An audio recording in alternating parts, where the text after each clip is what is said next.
Welcome to part 2 of Congress. So here's a little more about what Congress does and how they're organized.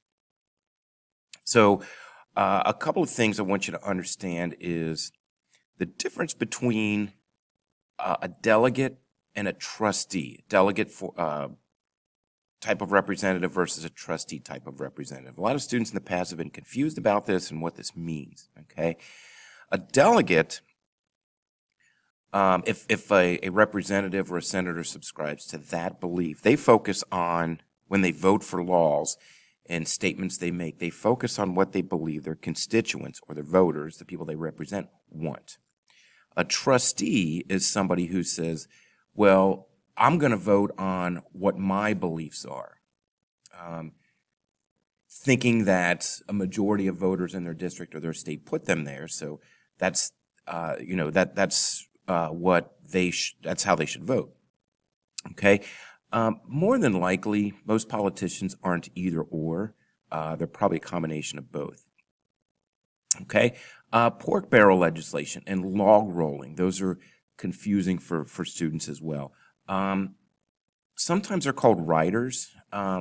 This is mainly done in the Senate, not so much in the House of Representatives, but in the Senate, they tend to add amendments to the bill, and this is from part 1. I don't know if you remember, add amendments to the bill. In the Senate, you can add an amendment that has nothing to do with the bill. In the House, it has to at least have something to do with the theme of the bill or the goal of the bill.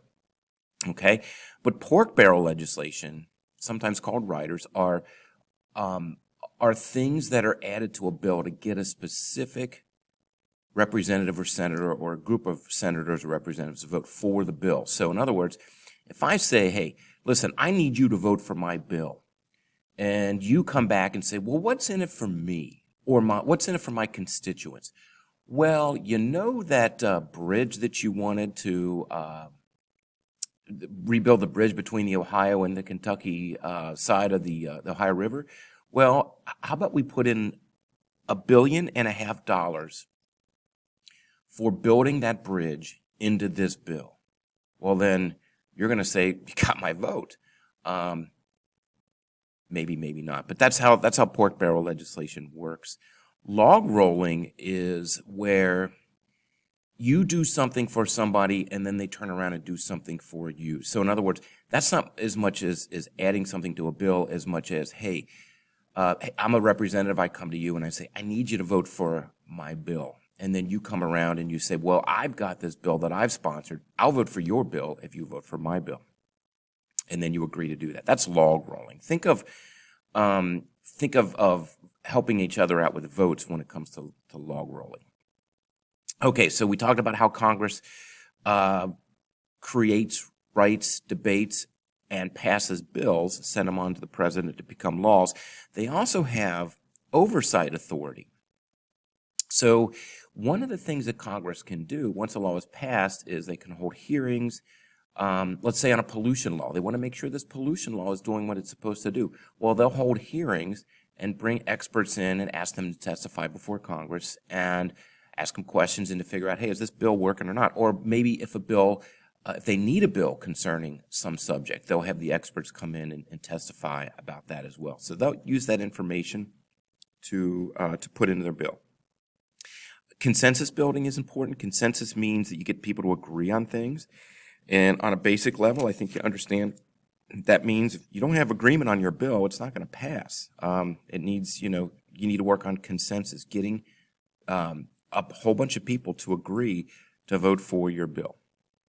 And then we mentioned this the other day, or in part 1, the confirmation powers are only in the Senate. So when the president decides, I want this person to be on the Supreme Court or a federal judge, or I want this person to be Secretary of State, then only, just in the Senate, they have to give their thumbs up to that and approve that.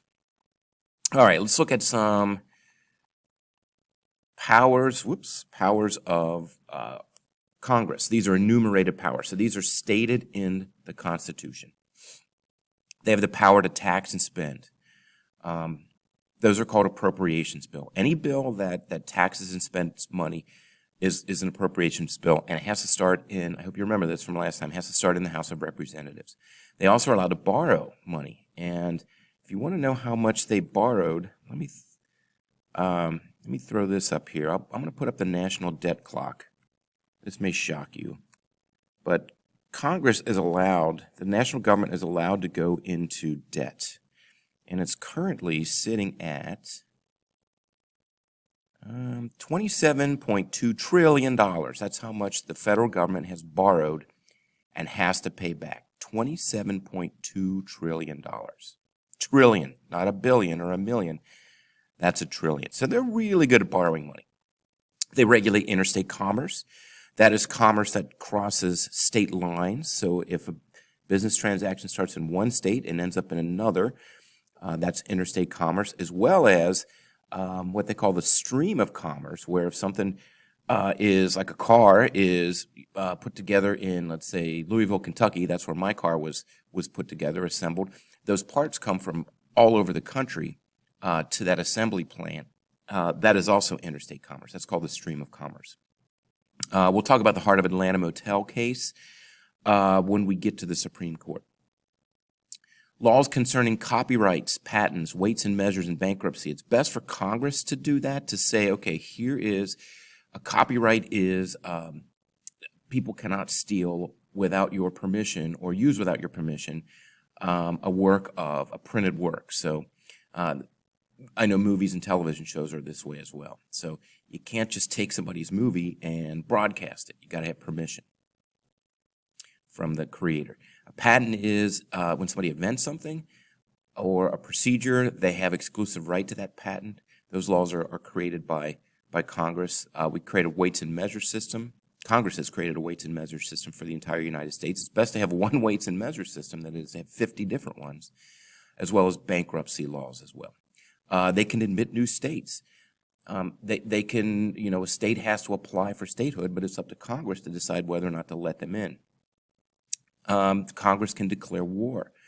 That is solely up to Congress. The president can commit troops, but it's up to Congress whether or not to declare war. The United States hasn't declared war since December 8th, 1941. We've been involved in several wars since then. Those are basically undeclared wars. They're not illegal because when we talk about the presidency, that'll be our next unit, we'll look at the War Powers Act, which is something that Congress passed in the mid-'70s. That spells out how the president can send troops out and whether or not Congress can declare war. The Congress creates laws to print money. They run the post office. It makes perfect sense to do this on a national level rather than a state level. They can start they can impeach and remove somebody from office. Remember, that's a two-step process. So if somebody is impeached, that means they're brought up on charges.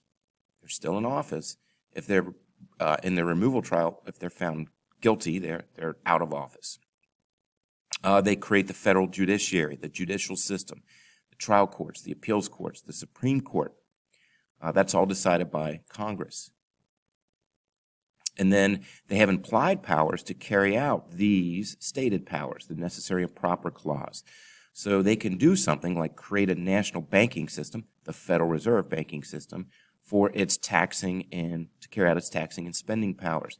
The Internal Revenue Service does not mention the Internal Revenue Service in the Constitution, but Congress uses its implied powers to create the Internal Revenue Service to collect tax money from the federal government. Okay, so in Congress, they are led by, the House and Senate is a little different. The House is led by the Speaker of the House of Representatives. They have majority and minority leaders in the House and the Senate. The majority leader of the Senate is really like the Speaker of the House of Representatives in the House of Representatives. And then there's whips that assist them, the majority and the minority leaders, and then there's the President pro tempore and the Vice President of the Senate. We'll run through those, okay?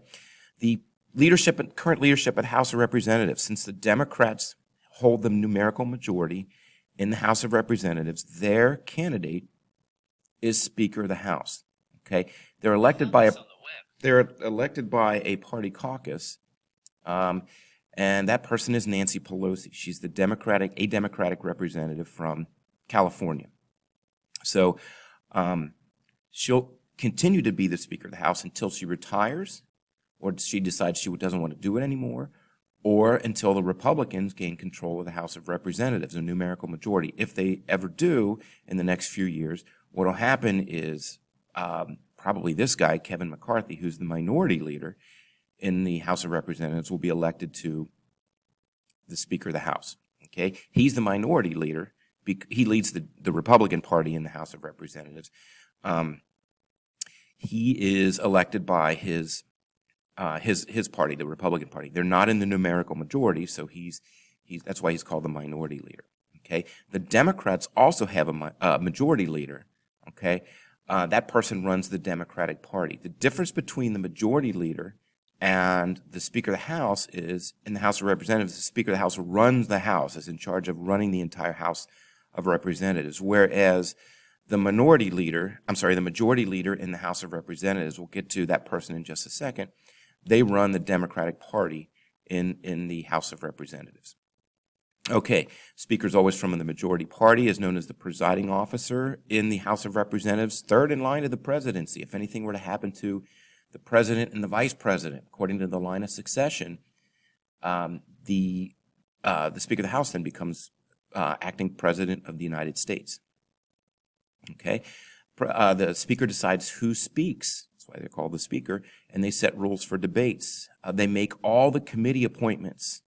That makes the Speaker very, very powerful. So anybody that sits on a committee, whether they're in charge of the committee, that person gets their job from the Speaker of the House.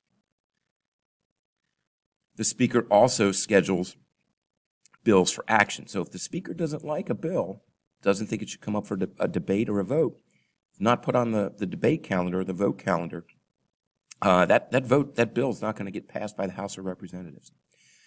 So the majority leader in the House of Representatives assists the Speaker as the floor leader of the party, plans party strategies, steers the bills through the House. What we mean by that is they're the ones that make sure that that the party votes for or against the bill, depending on how the party wants that vote to go. Make sure that important bills make it out of committee. Majority of the bills that are in the House and the Senate, I'd say probably 95% of them never ever make it out of a committee. They stay in committee. The committee never votes to take it from the committee and give it to the entire House or the entire Senate. So it's kind of a miracle when a bill gets out of committee in both the House and the Senate. Okay, the majority leader in the House of Representatives, the party leader in the House of Representatives, is a guy named Steny Hoyer. He's a Democrat from Maryland. The whips are the ones that actually ensure party discipline in the House of Representatives. There's whips in the Senate as well. James Clyburn from South Carolina is the majority whip in the House of Representatives. Steve Scalise is a Republican. He's since they're not in the majority, he's the minority whip. So they're the ones that actually go to the people and say, not go to the people, but go to the representatives. Here's how we want you to vote. How are you going to vote? And they take a numerical count. So they're the ones that really kind of ensure that the votes are the way the party wants them to go. Okay. So now the Senate, there's the leadership of the Senate. It's a little different at the top. The official president of the Senate is the vice president, Mike Pence. Okay. The only power the vice president has as president of the Senate is starting in January, she will can only vote in a tie, to break a tie. So if there's a 50-50 tie, 48-48 tie in the Senate, something like that, the vice president can cast that deciding ballot. So the vice president really only goes to the Senate when there's going to be a tie, or when the majority leader of the Senate will call up the vice president and say, we think there's going to be a tie. Can you make it over here to the Senate chamber? The president pro tempore is the temporary president of the Senate. That's a ceremonial post, but they basically they're supposed to run the Senate when the vice president isn't there. It's ceremoniously giving to the longest serving majority party member. That happens to be, so it's the oldest, not the oldest person, but the person that's been in the Senate the longest from the majority party. So that's right now Chuck Grassley. He's from Iowa. So he's been in the Senate since 1980. So what is that? 40 years he's been in the Senate. Okay, what is their duty? The vice president, like we said, breaks a tie. Vice president can recognize members to speak, but can't participate in the debates. Can, however, try to influence the senators. The president pro tempore, the vice president spends more time at the White House than at the Senate. That's the point of this one right here.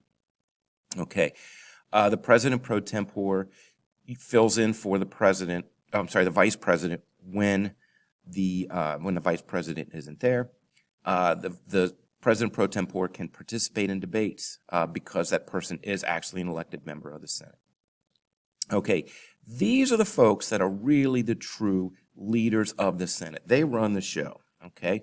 Mitch McConnell, you may have seen him on the news. He is a Republican from Kentucky. He is the majority leader because he's a Republican. The Republicans hold the numerical majority right now in the Senate. He's the majority leader. He runs the show. He's like the Speaker of the House of Representatives, but just under a different title in the Senate.